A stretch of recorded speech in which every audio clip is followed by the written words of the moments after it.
Hello, so good day, sir, and good day, everyone. I am Johnson Carby UC from BSMA2A, and now we are going to discuss the module current liabilities. So let's first discuss the table of contents. So we're going to discuss the definition, the initial measurements, the subsequent measurements, the classification of liabilities, the presentation of current liabilities, and of course the example. So without further ado, let's go with the definition. Okay, so to read, um, so the definition of current liability is it is or liability sorry, for liability will be it is a present obligation of an entity arising from past transactions or events, the settlement of which is expected to result in an outflow from the entity of resources embodying economic benefits. So it is present. So we are going to do this bit by bit, no, to really further explain what are liabilities or its essential characteristics. So first, so as you can see here, it is a present obligation of a particular entity. So what does it mean? So it means that it should be identified, no? So kailangan po natin kilalanin ang kung sino may liability. There's literally no practical ability to avoid knowing who has the liability. So that's simply the factor, because you are here in the present, no? You are here in the present, no?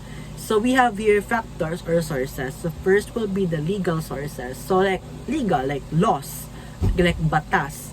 So like pagbabayad ng tax, dahil according sa government that we are a part of this country, so we have no choice but to pay taxes, no? And therefore we have an obligation. Next will be just constructive, no? What we mean by constructive, it is simply just because mayroon tayong utang, we chose na mag-utang. Like that's basically it. Like wala tayong utang pero gumusto nating umutang, kaya ngayon mayroon na tayong utang or liability. Parang ganun siya. Next is the liability arises from a past event or transaction. Of course, if uutang pa lang ako, hindi pa ako umutang, no? Uutang pa lang, therefore hindi pa ako qualified na may liability, dapat umutang na. Parang ganun. It must happen in the past. It is again, and of course, to emphasize, an obligating event. So it means it is a past event. For example, if may utang ako sa bangko, then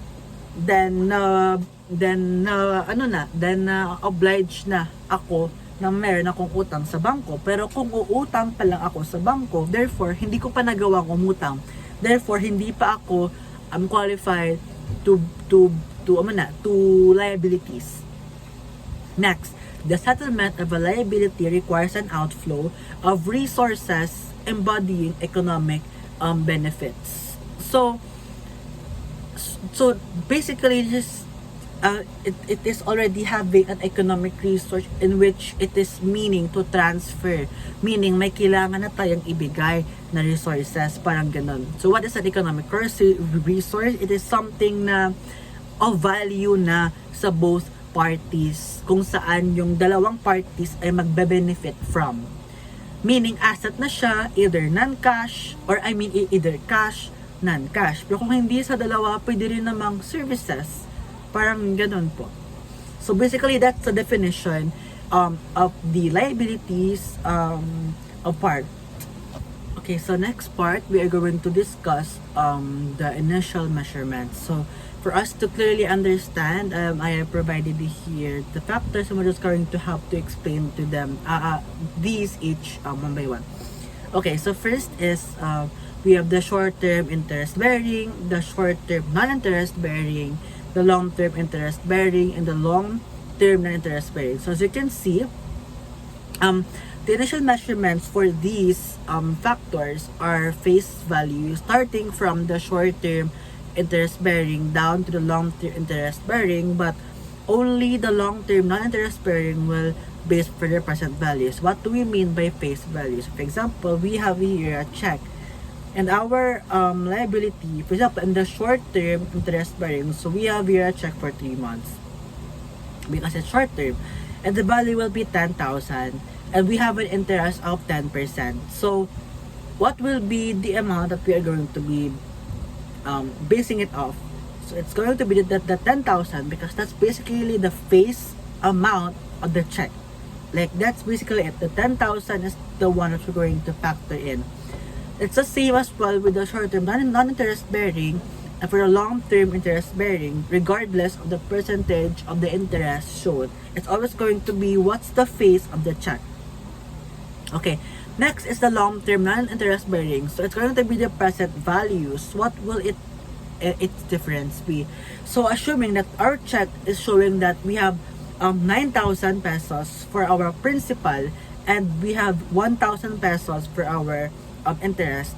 So what are we going to base it off from? We're going to base it from the principal, which is the present value, which is the 9,000. So that's basically the difference. So if we are going to base it from the short-term interest to the long-term interest, we're going to base from the 10,000. This regardless the amount of its principal and the interest, because the face of that check is 10,000, that's going to be the basis. But for the long-term interest, it's going to be the 9,000, regardless of the amount of the interest, because we're going to base it off from the present value. So that's basically just the things that we should consider in the initial measurement. So going forward will be the subsequent measurement. So as you can see, it's very similar. We have from the short-term interest bearing, we have the face value as well. For the short-term non-interest bearing, we have the face value, and lastly the long-term interest bearing, the face value as well. So its mechanism and its function is basically the same, in which we are simply just going to base it off from the face of the check. Now, we have here the long-term non-interest bearing, which is the amortized cost. Okay, so to explain, to also add from the present value, because it is a process of discounting. So that's basically the explanation for it. Now, going to the amortized cost, for example, we have a start of 9,000, pero naglipas na yung panahon, like 3 years, maturity date, no? And yung 9,000 ay nagiging 10,000. At ano po yung pabasihan po natin ay yung amortized cost, which is the 10,000. So this is basically what we also call amortization. You know, depending on the years, its maturity date, and what will be its amount, it will basically be or we are going to base it off basically on the amortized cost, which is the 10,000 from the 9,000. So that's basically for the subsequent measurement as well that we need to consider. And now we're going to explain about the classification of liabilities. So if I will read, the entity expects to settle the liability within the entity's operating cycle. The entity holds the liability primarily for the purpose of trading. The liability is due to be settled within 12 months after the reporting period, and the entity does not have an unconditional right to defer settlement of the liability for at least 12 months after the reporting period. So now we are going to explain each, no? So first, the entity expects to settle the liability within the entity's operating cycle. So what do we mean by this? So operating cycle, like if we're gonna pay it in Tagalog, inaasahan nababayaran sa loob ng operating cycle. So ano nga yung operating cycle? Yung ginagawa sa isang operasyon ng isang negosyo, at lahat na ginagawa doon ay tinatawag na operation At yung cycle ay nagdedepende sa nature ng business. For example, ako ay nagtitinda ng banana Q. So yun. So, sa whole day, ako ay nag-prepare, ako ay nag-sell, at naubos ko yung paninda ko. So, that's basically the end of my operating cycle for the banana Q only. Dahil maliit naman dun eh. But of course, we also have a lot of different nature of businesses. We have manufacturers, we have merchandises, we have other establishments, no? Depending really on the nature of the business. But as long as the entity expects to settle the liability within the entity's operating cycle, it is already a part or classification of liabilities. Next, no? The entity holds liability primarily for the purpose of trading. So it is basically like a financial instrument, no, na yung tinitrade natin. For example, ako ay nag-issue ng bonds payable. At dahil trading, meaning quoted siya. What do we mean by quoted? It means active in the market, no? Meaning, nagbabago yung value niya sa market. So, punto is, bahagi siya ng trading na quoted financial instruments, meaning always siya current. Parang gano'n. Dahil nagpabago yung kanyang value at kung mababa yung sales at kung magiging mataas, doon ko na siya bibilhin. Parang gano'n po. For the purpose talaga ng trading. Next, is the liability is due to be settled within 12 months after the reporting period. So, basically just that. Ang buhay o tagal ng bayaran ay within 12 months lang siya. Parang ganun. Parang, yun lang, yung within 12 months, hindi na siya dapat lalagpas ng more than 12 months. Lastly, the entity does not have an unconditional right to defer settlement of the liability for at least 12 months after the reporting period. So what do we mean by this? Meaning, walang kakayahan ang company, basically, unconditional right. Like, wala siyang, hindi na siya mababali. Dahil siya unconditional. Like, hindi na siya may extend ang pagbabayad mo ng utang mo after the period of 12 months. Dahil ayun nga unconditional rights. At i-discuss ko na lang, no, yung meaning, yung lahat na wala po nandito sa classification of current liabilities, meaning magiging non-current liabilities na po siya. So that's basically the logic behind. But of course, I also want to provide examples, no, of current liabilities. So we have accounts payable, notes payable, current maturities of long-term debt, short-term obligation expected to be refinanced, dividends payable, customer advances and deposits, unearned revenues, sales taxes payable, income taxes payable, and employee-related liabilities. So that's basically the examples of the current liabilities. And again, those that the non-current liabilities is simply the residual definition of the current liabilities. So that's basically it. So to further elaborate, no, a liability which is due to be settled within 12 months after the reporting periods is classified as current, even if meron po tayong dalawang need po i-consider. So first is kung yung original term po is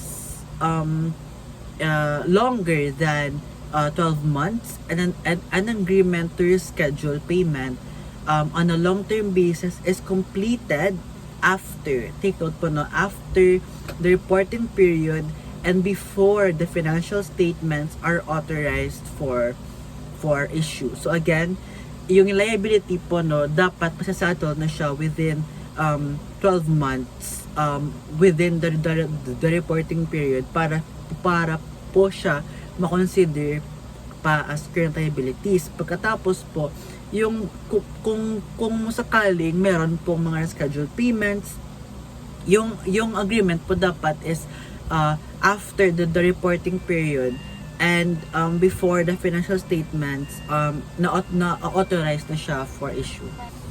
So next po, no, a company should classify as current any liability that is due on demand. However, the liability is classified as non-current if the lender has agreed on or before the end of the reporting period to provide grace period ending at least 12 months after that date. So ano po yung grace period? To read, no? Grace period, a period within which the entity can rectify the breach and during which the lender cannot demand immediate repayment. So for example, meron kang long-term current liability to pay for the next 3 years. So let's say in 2020, you made a liability in 2020 and it is to be paid pa on 2023. However, you made a breach on 2020 mismo. So that means from non-current, we will reclassify it to a current liability because of the breach that you have committed during only within the year. So what would you do is that you will make an agreement to the company or to the one that you have liability from to have a grace period for you to make up the breach that you have committed. So for example, that you have agreed to the company that you will make solutions to comply to your breach within 3 months in the same year. So this 3 months will be your grace period for you to be able to comply with the agreement, for you to be able to aid your mistake or your breach during the period. So that's basically it. Next is short-term obligation expected to be refinanced are current if first, an agreement to refinance on a long-term basis is completed after the reporting period and before the financial statements are authorized for issue. The second is the refinancing or rolling over is not at the discretion of the entity. So basically, meron po tayong refinance ng mga short-term obligations at ma-identify po natin sila nito kung current sila, kung yung agreement po mismo ay before the financial statement authorized for issue, pareho nung last sa pag-classify din sa current assets, kung ito ay nasa-settle within 12 months na kailangan before the financial statements ay na-authorize siya, na-i-issue mo na. Second is, yung financing daw or rolling over is not at the discretion of the entity. So, hindi po decision or nasa decision yung nung entity kung kailan mo siya i-refinance o i-roll over. Parang ganun po. Next is bonus plans to motivate officers and employees by directly relating their well-being to the success of the entity. It can be expressed as a certain percent of income before bonus and before tax, income after bonus but before tax, income after bonus and after tax, and income after tax but before bonus. So basically, the definition is that to really motivate these officers and employers, you simply have to impose bonuses in their salaries or in their system for them to be motivated as well into pushing them further towards to the success of the entity. So that's basically it for the current liabilities, no. So for the example again, for non-current liabilities, again, these are the residual definition of the non-current liabilities. So these are the factors that we should need to to really consider, no? Okay. So, we have here the long-term debt falling within 1 year. So, kapag more than 12 months, that is already a non-current liability. Pero pwede pa siya ma-reclassify if yung utang mo ay lumalapit na sa maturity date. Therefore, yun ang current ay magiging current. Parang ganun. Kung magiging malapit na sa maturity date, as explained before, meaning ma-reclassify siya bilang current assets. Next, magiging non-current siya kung si payer mismo can extend yung time. Meaning, non-current siya dahil siya ay may kakayahan na mag-extend, di ba? Nung una, yung classification for current assets dapat unconditional right. Meaning, dapat wala siyang kakayahan, dapat hindi siya mababali. Pero kung mababali siya, meaning, yun, magiging subject din siya ng reclassification from non-current liability to current liabilities. Next is we have here the presentation of the liabilities. So, allow me to read. Under PAS1 or PAS1, as a minimum, the face of the statement of financial position shall include the following 9 terms of current liabilities. So we have here trade and other payables, current provisions, short-term borrowing, current portion of long-term debt, and current tax liability. To further expand, no, it is basically the things that we need to consider when we maneuver it to become a current liability. So for example, we have here the trade and other payables.